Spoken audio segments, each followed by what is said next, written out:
2026 சட்டமன்ற தேர்தலில் விஜயோட கூட்டணியை டிடிவி தினகரன் அவர்கள் உறுதிப்படுத்தி இருக்காங்க.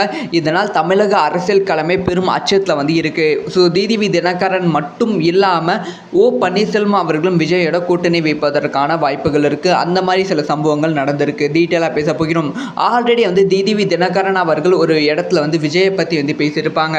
ஸோ விஜய் அவர்களோட அரசியல் மூவ் எல்லாமே சூப்பராக இருக்கு. கண்டிப்பாக விஜய் அவர்கள் மிகப்பெரிய மாற்றத்தை 2026 சட்டமன்ற தேர்தல் கொண்டு வர போகிறார் அப்படிங்கிற விஷயத்தை டிடிவி தினகரன் அவர்கள் பேசியிருப்பாங்க. அதை இன்னுமே ஸ்ட்ராங் படுத்துற விதமாக தான் தொடர்ந்து விஜய் அவர்களுக்கு சப்போர்ட் பண்ணி பேசிட்டு இருந்தாங்க.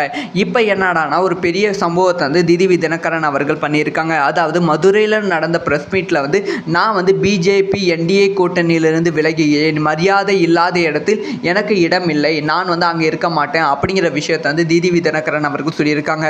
பன்னீர்செல்வம் அவர்கள் பிஜேபி என்டிஏ கூட்டணியிலிருந்து விலகும் போது என்ன குற்றச்சாட்டு சொன்னாங்களோ அதே குற்றச்சாட்டு தான் டிடிவி தினகரன் அவர்களும் சொல்லியிருக்காங்க.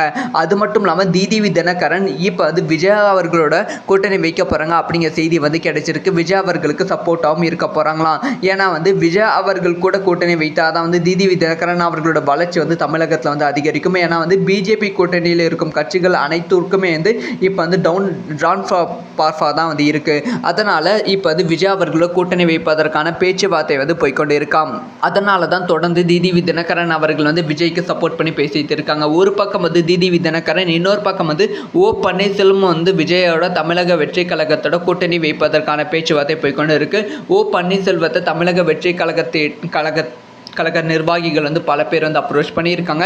இதுக்கு பன்னீர்செல்வம் நான் யோசிச்சு சொல்கிறேன் அப்படிங்கிற பதில் சொல்லியிருக்காங்க. மேபி பன்னீர்செல்வம் டிடிவி தினகரன் இவங்க ரெண்டு பேருமே தமிழக வெற்றி கழகத்தோட கூட்டணி வைத்தால் அது தமிழக வெற்றி கழகத்திற்கு நினச்சி பார்க்க முடியாத பெரிய பலமாக அமையும். ஸோ இந்த ஒரு விஷயம் நடந்தால் தமிழக அரசியலில் ஒரு பெரிய இம்பாக்டும் கிரியேட் ஆகும். ஸோ இதை பற்றி உங்களோட ஒப்பீனியன் என்ன அப்படிங்கிற விஷயத்த கமெண்ட்